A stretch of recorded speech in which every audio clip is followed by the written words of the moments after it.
গ্রন্থ সমালোচনা।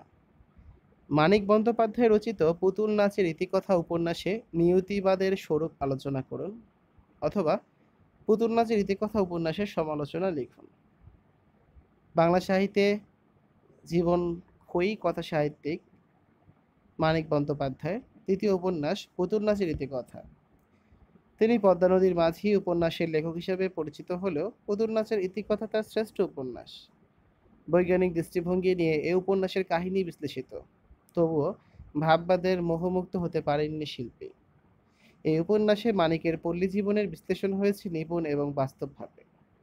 পল্লীকে নিয়ে যারা লিখে খ্যাতি অর্জন করেছেন, মানিক তার মধ্যে স্বতন্ত্র। মানিকের বর্ণনায় পল্লী জীবনের ভাব ও মাধুর্য প্রধান হয়ে ওঠেনি, দারিদ্র্য লাঞ্ছিত সাধারণ মানুষের বাস্তব জটিল জীবন অপূর্ব শিল্পরূপ লাভ করেছে। মানিকের এই উপন্যাসে ধরা পড়েছে নতুন চেতনা, নতুন আঙ্গিক। মানুষ তার নিজের ইচ্ছাশক্তির নিয়ামক, এই বিশ্বাস মানিক ভেঙে দিয়েছেন। এই উপন্যাসে মানিকের স্বচ্ছ দৃষ্টিভঙ্গি, শিল্পশৈলী এবং আগামী দিনের সম্ভাবনার ইঙ্গিতের পরিচয় পাওয়া যায়। আধুনিককালে ঈশ্বরে বিশ্বাস পর্যন্ত নেই, কিন্তু মৃত্যু অনস্বীকার্য। তাই উপন্যাসে শুরু হয়েছে মৃত্যু দিয়ে। মৃত্যু দিয়ে শুরু করে মানিক জীবনের কথা বলেছেন। এই উপন্যাসের কেন্দ্রীয় চরিত্র শশীর অনেক ছোট ছোট ইচ্ছে, সংকল্প বা বৃহৎ কর্মানুষ্ঠানের মধ্যেও দিনে দিনে প্রবল হয়ে উঠেছিল। একসময় সে গ্রাম ছেড়ে কলকাতায় যাবে, শেষ পর্যন্ত তার ইচ্ছেটিও বাধা হয়ে গেল। উপন্যাসটির সব মানুষের সব চেষ্টারই একরকম আকস্মিক ব্যর্থ পরিণতি ঘটে। এই উপন্যাসে মানুষের হাহাকার অনেক বেশি, প্রায় সর্বব্যাপক। এখন প্রশ্ন হচ্ছে, মানুষের এই যে পরিণাম ব্যর্থতা, তার পেছনে নিয়তি কাজ করে, নাকি মানুষই মানুষের নিয়ামক? অর্থাৎ অলৌকিক কোনো শক্তি মানুষের নিয়তিকে পূর্বে নির্ধারণ করায় মানুষ ধীরে ধীরে সেই পরিণতির দিকে এগোয়, নাকি মানুষ তার স্বীয় ইচ্ছে চরিতার্থ করতে গিয়ে ব্যর্থ পরিণতি ডেকে আনে? প্রশ্নটা এখানেই। অনেকে এই উপন্যাসে ঈশ্বর প্রদত্ত নিয়তিবাদ খুঁজে পেয়েছেন অনন্তর কথায়। কুসুমের বাবা অনন্ত শশীকে বলেছিলেন, সংসারের মানুষ চায় এক হয়, আর চিরকাল এমনি দেখে আসছি ডাক্তারবাবু, পুতুল বই তো নই আমরা, একজন আড়ালে বসে খেলাচ্ছেন। সংসারে মানুষ চায় এক আর হয় আর।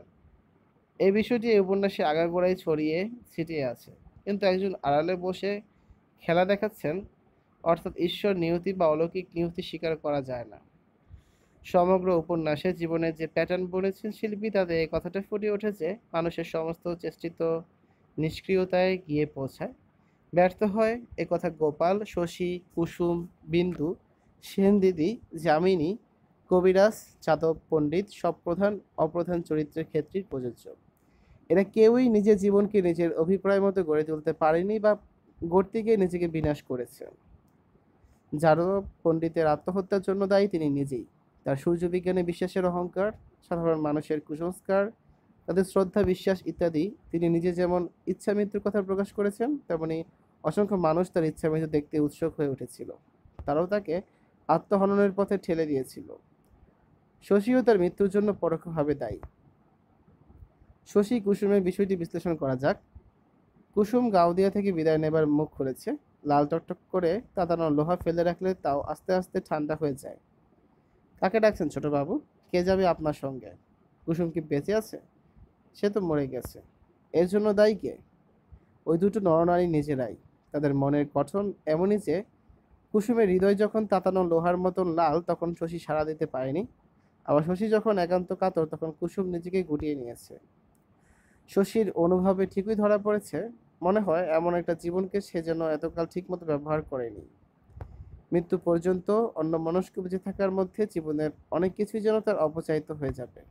শুধু তার নয়, সবার। জীবনের এই ক্ষতি প্রতিকারহীন। যুগের প্রেক্ষাপটে লেখকের মানসিকতা অনুসারে কোনো বিশেষ রচনায় নিয়তিবাদ আসতেই পারে, কিন্তু পুতুল নাচের ইতিকথায় চরিত্রগুলো নিয়তিকে নিজ হাতে সৃষ্টি করেছে। এখানে প্রত্যেকটি মানুষই আত্মকাম, নিজের লোভ, ইচ্ছা, আকাঙ্ক্ষা দ্বারাই সে পরিচালিত। মানুষের হৃদয়ের এত যশ, এত ভালোবাসা, এত চাওয়া, স্বাদ, শখ, ইচ্ছে সবই একসময় নিক্ষিপ্ত পুতুলের মতো ভেঙে চৌচির হয়। সবই যেন পুতুল খেলার মতো অর্থহীন হয়ে যায়। জীবনভর মানুষকে এই অতি ট্র্যাজিক এবং অতি নিষ্ফল খেলাটি খেলে যেতে হয়। শশী একদিন কৌতুক ছলে তার ছোট কোনো সিন্ধুকে জিজ্ঞেস করেছিল, খুকি, বড় হয়ে তুই কি করবি? জবাবে তার ছোট বোন সিন্ধু বলেছিল, পুতুল খেলবো। মূলত পুতুল নাচের ইতিকথার চরিত্রগুলোর অনন্য বৈশিষ্ট্য হচ্ছে ছোট বড় সব চরিত্র এখানে দ্বৈত জীবন যাপন করে। বিন্দু তার স্বামীর বিবাহিতা স্ত্রী, আবার সে বাইজি যাদব পণ্ডিত সাধারণ মানুষ, অথচ তিনি বাকসিদ্ধ যোগী। কুমুদ নিজের পরিচয় দেয় প্রবীর বলে। শশী গাউদিয়ার মাটিতে প্রথিত, অথচ চিত্ত তার কলকাতামুখী, কল্পনাপ্রবণ। মূলত ব্যাপারটা পুতুল খেলার মতোই। পুতুলকে সাজানো গোছানো, শোয়ানো বসানো, আদর করা, বিয়ে দেওয়া সবই আরেক জীবনের প্রক্সি মাত্র। ঔপন্যাসিক বলতে চেয়েছেন প্রতিটি মানুষই আত্মকাম, নিজের লোভ এবং আকাঙ্ক্ষার দ্বারাই সে পরিচালিত। এখানে মানুষ মানুষের শত্রু না হলেও বিরোধী। মানুষ এই আত্মকামনার কারণেই নিজেকে নিয়ে নিজেই খেলে। যে খেলায় সে যেমন খেলনা তেমনি খেলোয়াড়ও। তাই মানুষ নিজেই নিজের নিয়ামক। ধনতান্ত্রিক যুগে সমাজ জীবন ও মানসিক সম্পর্ককে লেখক দেখেছেন অর্থের ভিত্তিতে। উপন্যাসের চরিত্রগুলোতে এসেছে দ্বৈততা। শশী গ্রামে নিবেদিত প্রাণ, আবার পাওনা নিয়ে কলহ করে টাকার গলগোপাল। কিন্তু ছেলে যখন তার টাকা নিতে চায় না, তখন সে বিমর্ষ। যাদব পণ্ডিত ইচ্ছামৃত্যু বেছে নেয়, কিন্তু অন্ধকার পথে সাপের ভয়ে সে লাঠি হাতে নেয়। কুসুমের মিথ্যে কথা বলতে ইচ্ছে করে। কাহিনীর প্লট কিছুটা বৃত্তাকার। গাউদিয়া গ্রামে প্রবেশ পথে উপন্যাসের শুরু, সেই গ্রামের পরিক্রমায় কাহিনী শেষ। মানিক বন্দ্যোপাধ্যায় বলেছেন, সাহিত্যিকেরও বৈজ্ঞানিক দৃষ্টিভঙ্গি থাকা প্রয়োজন। পুতুল নাচের ইতিকথায় সেই বৈজ্ঞানিক দৃষ্টিভঙ্গির প্রয়োগ আছে। উপন্যাস আরম্ভ হয়েছে বজ্রাঘাতে নিহত হারু ঘোষের বর্ণনা দিয়ে। অন্যদিকে সেনদিদির সঙ্গে শশীর পিতা গোপালের সম্পর্ক, যাদব পণ্ডিত ও তার স্ত্রীর ইচ্ছামৃত্যু ইত্যাদি উপন্যাসটিকে বহু বিচিত্র করেছে।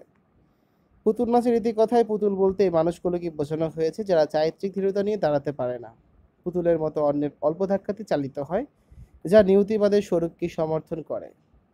কাহিনী, চরিত্র নির্মাণ, মনস্তাত্ত্বিক বিশ্লেষণে পুতুল নাচের ইতিকথা মানিকের শ্রেষ্ঠ উপন্যাসই কেবল নয়, বাংলা উপন্যাসেরও অন্যতম।